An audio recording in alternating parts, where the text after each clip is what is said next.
আসসালামু আলাইকুম রহমতুল্লাহি ওয়া বারাকাতুহু। সম্মানিত দর্শক, আজকের এই ভিডিও যেদিন করছি সেদিন থেকে নির্বাচনের যে সময় তার ব্যবধান মাত্র 10 দিন।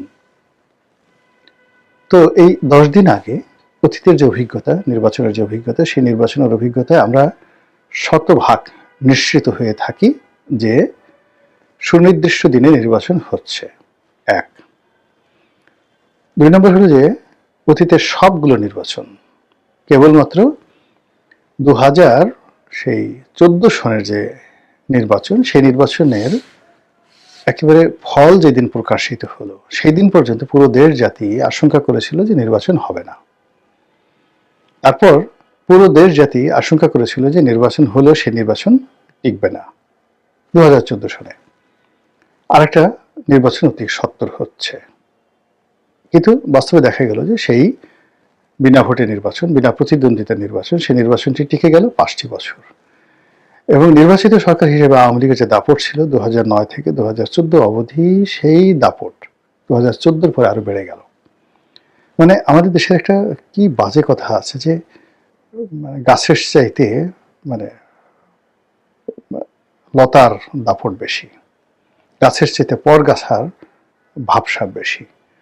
তো জনগণের প্রত্যক্ষ ভোটে নির্বাচিত হয়ে 2009 থেকে 2014 অবধি আওয়ামী লীগ যে দাপটগুলো দেখিয়েছে, যে কর্তৃত্ব দেখিয়েছে, যে আত্মবিশ্বাস দেখিয়েছে, তার চেয়ে অনেক অনেক বেশি নেতিবাচক কর্মকাণ্ড তারা 2014 থেকে 2018 এই সময়টিতে করেছে। কোনো লাজ লজ্জা, মান অভিমান, কোনো ধরনের যাকে বলে দ্বিধা সংকোচ তাদের মধ্যে ছিল না। অ্যাজ ইট ইজ প্রথমে কয়েকদিন তারা চুপচাপ ছিল, প্রথম 6 মাস, এবং নির্বাচনের সময় তাদের যারা সিনিয়র নেতৃবৃন্দ তারা বলার চেষ্টা করেছিল যে খুব অল্প সময়ের মধ্যে আমরা আর একটা নির্বাচন দিয়ে সব দলের অংশগ্রহণ নিশ্চিত করব। স্বয়ং অর্থমন্ত্রী আবুল মাল আব্দুল মুহিত সাহেব এই কথাগুলো বলেছিলেন। কিন্তু পরবর্তীতে যখন দেখা গেল নির্বাচন হয়ে গেছে, অমনি সাবেক প্রধানমন্ত্রী গণভবনে বিশাল পিঠা পায়েস পুলির আয়োজন করলেন। তার অনুগত সাংবাদিক, সাহিত্যিক, নাট্যাভিনেতা, অভিনেত্রী, ব্যবসায়ী, আমলা কামলা সবাই সে উৎসবে অংশগ্রহণ করল। এবং সেখানে তিনি সকলের স্বতঃস্ফূর্ত অংশগ্রহণ এবং সকলের মধ্যে নির্লজ্জতা, বেহায়াপনা এবং ক্ষেত্র বিশ্বাসী যেটাকে বলে ইত্রামি, এগুলো দেখে তিনি নিশ্চিত হলেন যে যে ভোট হয়েছে এটা নিয়ে তার লজ্জা বা দ্বিধার সংকোচের কোনো কারণ নেই। যদি লজ্জা থাকতো তা এই মানুষগুলো আসতো না, যদি লজ্জা থাকতো এই মানুষগুলো তাকে অভ্যর্থনা জানাতো না, যদি ন্যূনতম বিবেক থাকতো। এর কারণ হলো 2014 সনের নির্বাচনের পরে যারা আওয়ামী লীগ করতেন তখনও পর্যন্ত দালাল ফড়িয়া, সেটা আওয়ামী দালাল ফড়িয়া যেটা 2024 বা 23 সনে পোস্তে পোস্তে একটা গোবর হয়ে গিয়েছিল, সেই গোবরগুলো তখনও পর্যন্ত কিছু ঘ্রাণ অবশিষ্ট ছিল। তো সেই মানুষগুলো যখন যে নির্বাচন হয়নি, যে নির্বাচন একতরফা হয়েছে, যে নির্বাচন বিনা প্রতিদ্বন্দ্বিতা হয়েছে, সেই নির্বাচন অনেকটা 1996 সালের 15 ফেব্রুয়ারি নির্বাচনের মতো। কাজেই 15 ফেব্রুয়ারি নির্বাচনের পরে যে পরিণতি হয়েছিল সেই পরিণতি হবে, এটাই স্বাভাবিক। কিন্তু সেটা না হয়ে যখন সবাই তাকে কংগ্রাচুলেশন করছিল, সারা দেশ স্টপ হয়েছিল, বিরোধী যারা প্রতিপক্ষ তারাও অনেকটা টাসকি খেয়ে গিয়েছিলেন, তখন শেখ হাসিনা বুঝেছিলেন যে না, আমার লজ্জা পাওয়ার কোনো দরকার নেই, আমি 5 বছর নিশ্চিন্তে নির্ভাবনায় ক্ষমতায় থাকব।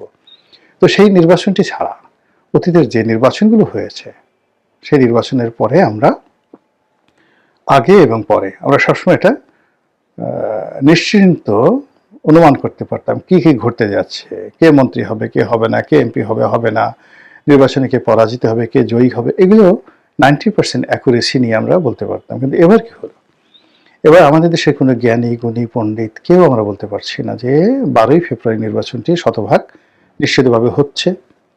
এবং এই নির্বাচনে যারা জনপ্রিয় তারাই নির্বাচিত হবেন, এ কথা কেউ বলতে পারছি না। যারা সবচেয়ে জনপ্রিয়, যারা নির্বাচিত হবেন, বলা হয় ভবিষ্যৎ প্রধানমন্ত্রী, তারাও আশঙ্কা করছেন ইঞ্জিনিয়ারিং হতে পারে, ভোট ইঞ্জিনিয়ারিং হতে পারে, তারা আশঙ্কা করছেন ভোট চুরি হতে পারে।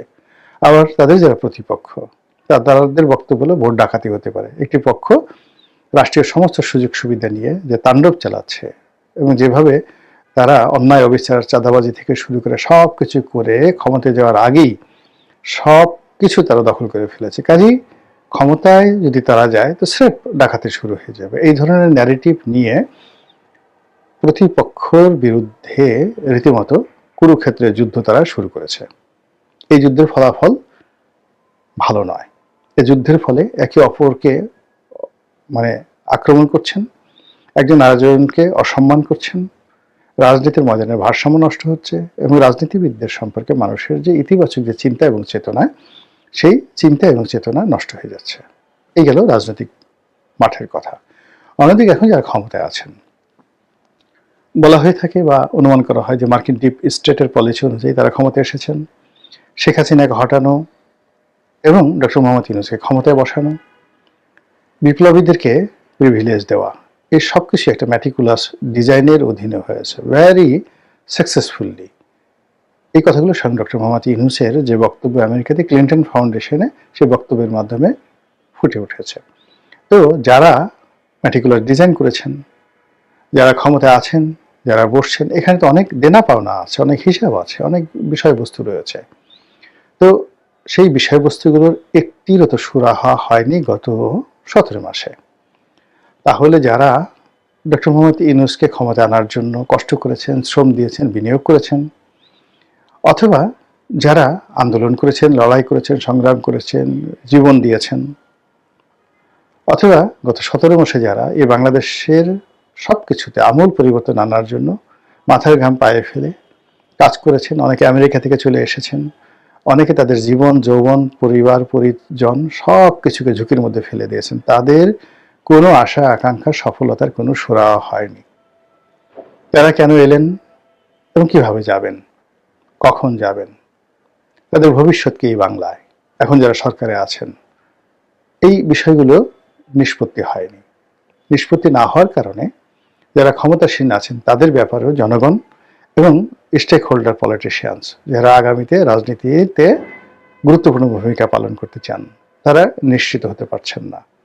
এখানে পক্ষগুলো অভিনয় করছে, প্রায় সব পক্ষই একে অপরের বিরুদ্ধে অভিনয় করছে এবং যেভাবে টারজান সিনেমাতে টারজান বুকের উপর জোরে জোরে থাপ্পড় মেরে বাঘ, ভাল্লুক, সিংহকে ভয় দেখাতো।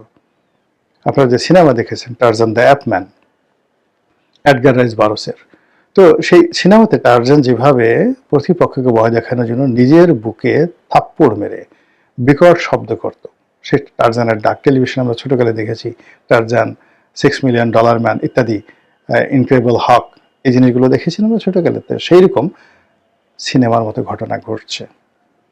প্রত্যেকটি রাজনৈতিক দল আমিই বড়, আমিই ভালো, আমি ছাড়া দুনিয়াতে অন্য কোনো ভালো নেই, এই একটা ন্যারেটিভ।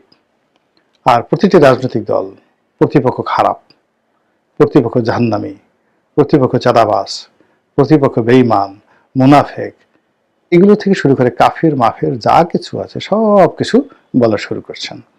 এবং ছোট ছোট যে বিষয়গুলো রয়েছে, ক্ষুদ্র, কে বিড়ি খেলো, কে খেলো না, কে মহিলাদের পাশে বসলো, কে বসলো না, কোন মহিলার কি অবস্থা, ঢাকা বিশ্ববিদ্যালয়ের কি ঘটনা ঘটলো, যা কিছু ঘটছে রাজনীতির ময়দানে, একটির সঙ্গে অন্যটির কোনো সংযোগ নেই, একটির সঙ্গে অন্যটির কোনো সামঞ্জস্য নেই, ধারাবাহিকতা নেই এবং দৃঢ়তা নেই। কোনো একটা বিষয় একেবারে স্থির এবং দৃঢ়তা যে দরকার রাজনীতির ময়দানে, লিডারশিপের পূর্ব শর্ত হিসেবে তার একটিও নাই।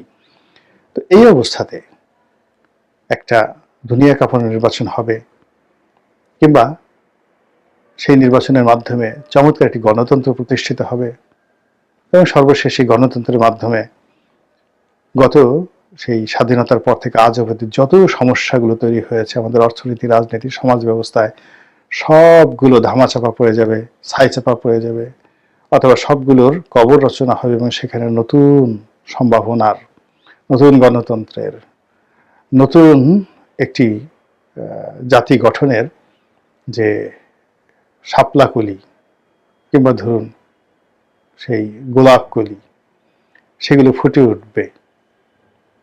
এই যে আশা করাটা কতটা যুক্তিসঙ্গত এবং কতটা বাস্তবসম্মত, এটা সম্ভবত আপনারা ইতিমধ্যেই হাড়ে হাড়ে টের পেয়ে গেছেন। মহান আল্লাহ আমাদের সবাইকে হেদায়েত দান করুন এবং হেফাজত করুন। আসসালামু আলাইকুম ওয়া রাহমাতুল্লাহি ওয়া বারাকাতুহু।